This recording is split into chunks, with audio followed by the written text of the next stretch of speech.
Welcome to I Just Have Something to Say. Today, I'm going to be showing a video that's actually one of the most disturbing, sadistic beatings that I've ever seen a person take. Even as a paramedic firefighter, I have never seen anything like this in person. I've not seen a video like this before. This video is coming from the Civil Rights Lawyer channel. I am sharing it on the behalf of the victim of this crime. It is hard not to get emotional. I would like for you to give the Civil Rights Lawyer channel a like and a subscribe and the credit that he deserves. He does a wonderful job and was a big inspiration for me to get on YouTube and start my own channel to talk about civil rights from a minority perspective. On October 9, 2022, around 2:30 in the morning, Dalvin Gadsden, a homeless veteran living in his car temporarily, was stopped by officers with the Colorado Springs Police Department Sand Creek Division for not having a license plate on his vehicle. Dalvin was a former helicopter mechanic in the Army National Guard. He apparently had no prior criminal history. He had been homeless for about 3 to 4 months, living in his car and delivering DoorDash to save enough money for an apartment. While sleeping in his car, a stranger named Carlos knocked on his car window, woke him up, and asked him to drive him to his job. He offered to pay him $20 for the ride. He needed the money, so he agreed.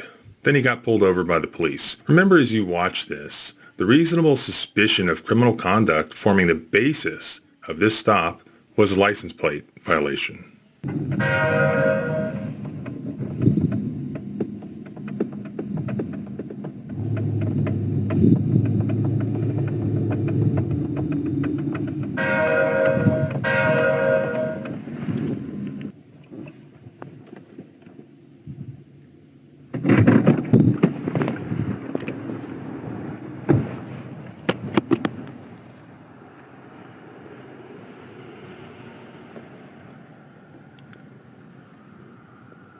One thing I like to do in this channel that's different than most other civil rights and gun channels that I've seen, I try to emphasize key points on how to avoid situations with having to use a gun, to how to avoid criminals, and how to avoid police interactions. My father always brought me up to stay away from bad situations, bad guys, and interacting with the police. Basically, stay low and just live your life in peace. If you run into a situation or you know there's something wrong with your car. In this example, he had no license plates, and it really was a simple fix of just to simply get some screws to reattach his license plate to his car, get it done as soon as possible. Do not give these police any reasonable suspicion to pull you over. If you know you have a headlight that's out, a turn signal, brake light. I know it's challenging. I've been very, very poor one time in my life, and I know it's challenging, but do your best to get those repairs done immediately because the police love going after the vulnerable. They really do. I think to some big degree, does race play into it? Yes. But also there's a certain type of people that are more poor and they're more vulnerable to the system that they like to prey on because they're basically defenseless. They don't have the resources to fight the system. So avoidance is a big play of the game when it comes to the police, in my estimation. Hey, stay in the car.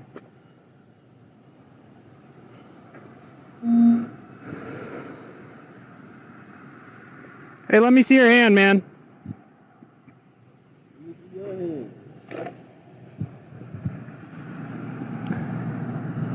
Both hands.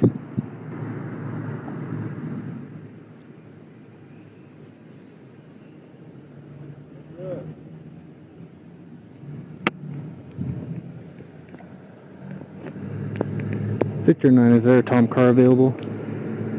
The officer alleges several times that Dalvin attempted to get out of his car immediately upon the traffic stop, but I didn't see him. Look closely. I don't see him attempt to get out of the car. Man, why are you trying to get out?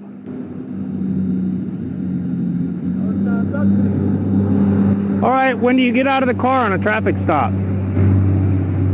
What's in that hand? Cool. By the way, apparently he did have a license plate in the trunk of the car. He just needed some new screws to be able to apply it. All right, roll this window down for me. All right, man, so the reason I pulled you guys over... How you doing? Hey, I'm doing good. The reason I pulled you guys over is because there's no plates on this car.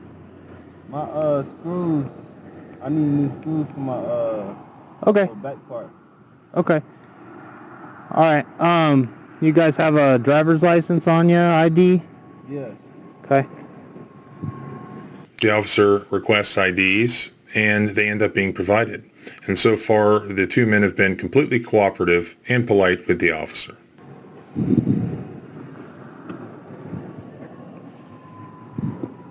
Do you have ID on you, sir? Yeah. All right.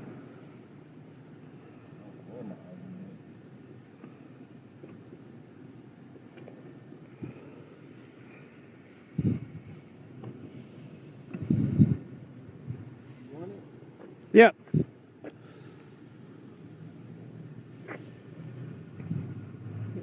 All right, hang tight, okay? Okay.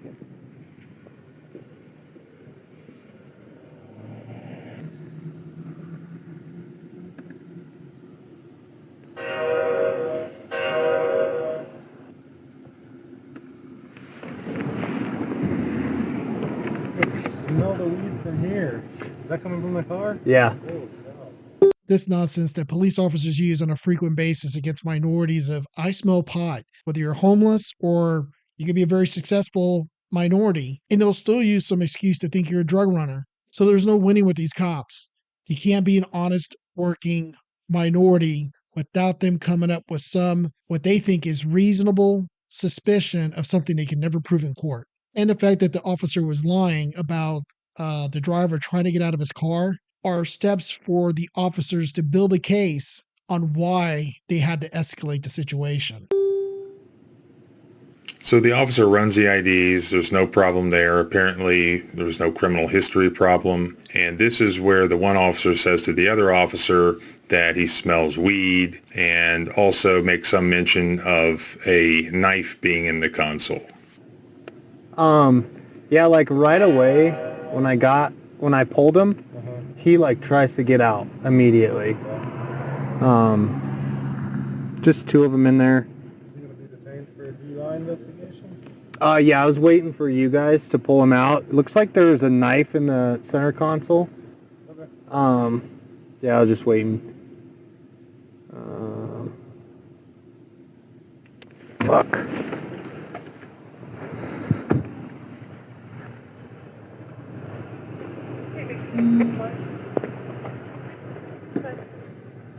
Can you read that?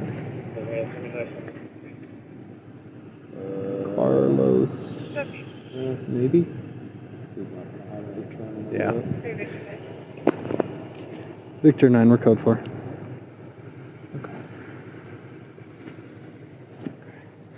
Just gonna detain driver. So now the officer is going to detain Dalvin, get him out of the car, and his reasonable suspicion for doing this now is suspicion of DUI marijuana. I'm not from Colorado, I'm not in Colorado, but my thoughts about Colorado is that everybody smokes weed in Colorado. Isn't it legal? I was a DUI prosecutor at one time in North Carolina, and I never saw a single DUI case involving marijuana. Is that even a thing? I don't think I've ever defended one in my criminal defense career. But anyways, that is the justification that's given. And in my experience, it's also a common justification you see when African Americans are racially profiled. All right, man. Hey, what's up? So, gonna ask you to just not reach for anything and step on out of the vehicle, okay? By the way, just real quick, a common question I get is, can the police ask the driver to get out of the vehicle? Yes, during the course of a traffic stop, reasonableness is the key. So during a regular traffic stop, sometimes the officer can legally require the driver to get out of the vehicle. But if he's going to ask him to get out of the vehicle because he wants to give him a field sobriety test or something like that, he needs actual reasonable suspicion above and beyond the license plate allegation, which probably has been cleared up at this point. So if he's going to continue to hold him, if he's going to expand the scope of this traffic stop, it has to be reasonable, and it has to be based on legitimate, reasonable suspicion that some other crime may have been committed, such as DUI. But is marijuana a sufficient one in Colorado? What I'm coming out the vehicle for? We'll talk about that, okay? So just step on out. You got your ID or anything? Oh, yeah. You got his ID too already? Yeah. Okay. I'm gonna just chill right here if that's cool. No, you got it. Nope. All right, we're gonna detain you, okay? Detain me? Yep, you're under investigation for a DUI. All right, so stand up, turn around, hands behind your back. Step out of the car, man. Hands behind my back. Yes, you're gonna be detained in handcuffs. Oh, no, I'm not. You're about to stand up.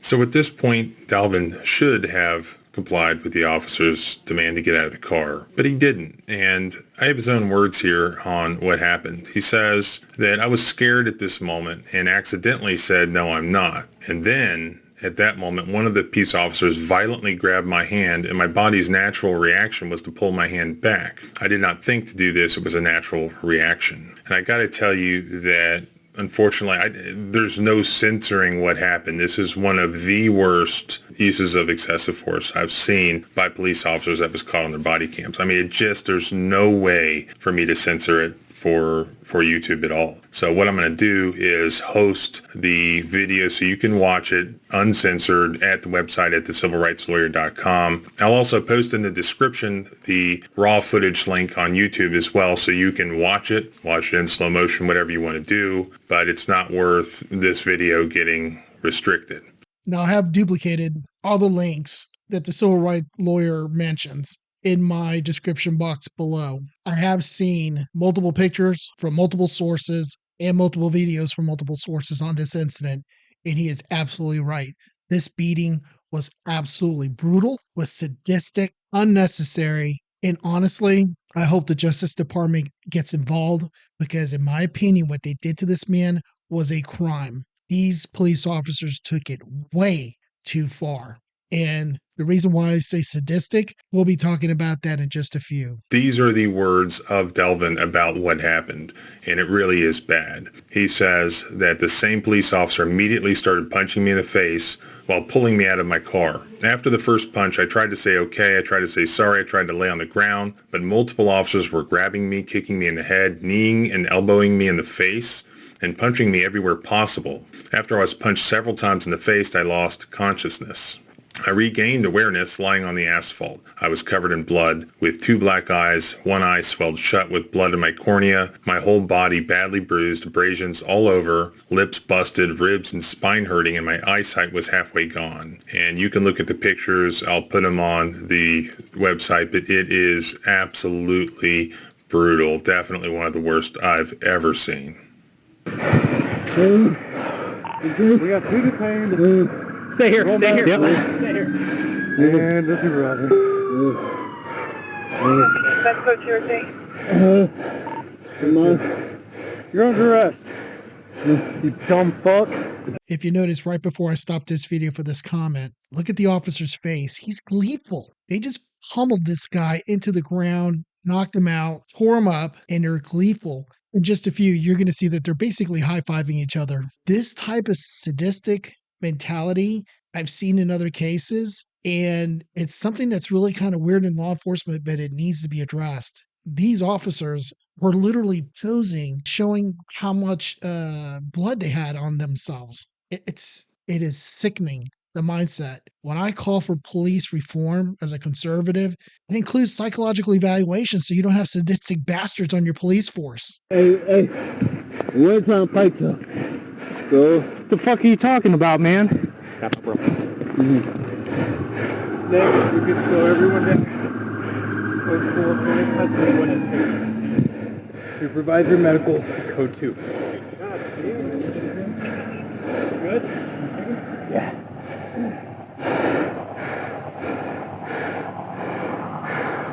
Let's do just a high risk on him. What'd you say? High risk search on him. We're just gonna pat him. We're gonna go to your butt, okay? Okay. Roll. Sit.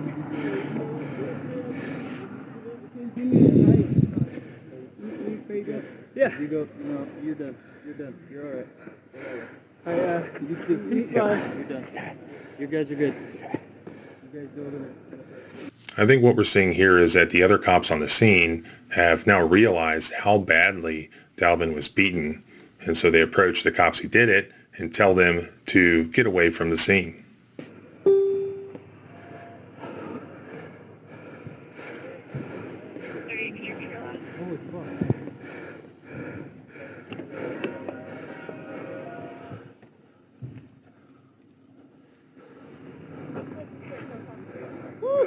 Dude, holy shit. He just kept going back in. Yeah, no. Dude, I fucking drew down on him when you were hitting him. Fuck.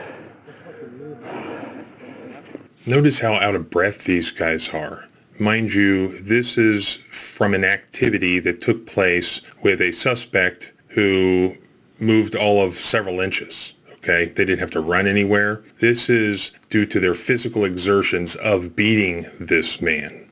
And look, it's like they just got done with a CrossFit competition or something. They're out of breath and they're sort of reveling in their adrenaline and the fight that they got to have. And I've seen this before with police officers. They'll say to each other, "Man, you got to get in a fight and I didn't." I think that's kind of what we're seeing here.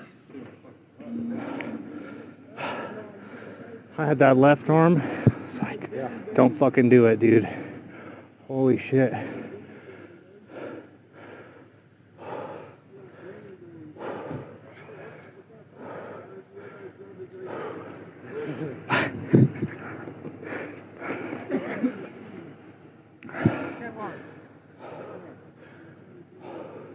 Dude, my fucking knee hurts.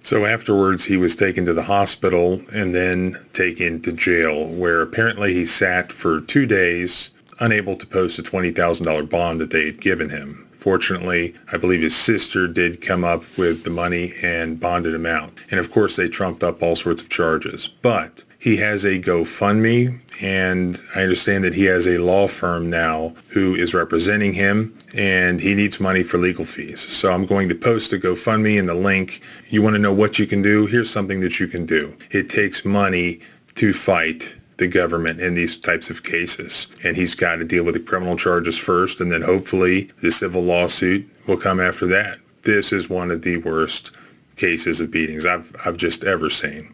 In previous comments, I've had people say, we shouldn't give up our rights. You know, they're just tyrants and they're trampling all over us. And I always say, never, ever fight it in the street. Always fight it in the courtroom.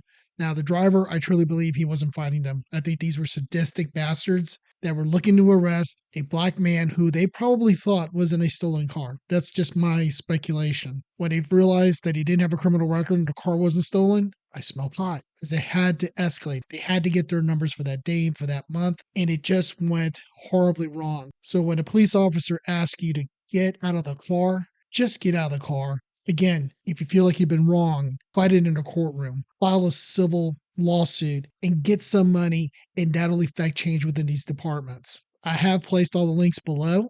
If you have the funds to help this gentleman in this situation, please, please, please give to him. He needs the funds to fight this police department.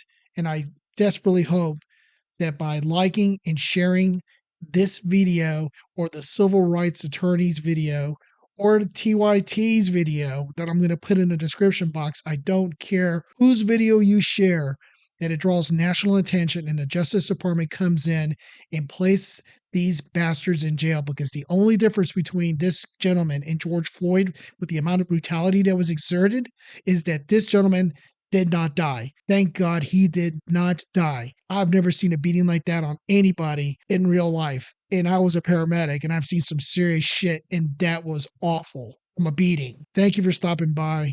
Please like and subscribe, hit that notification bell, and please share this video.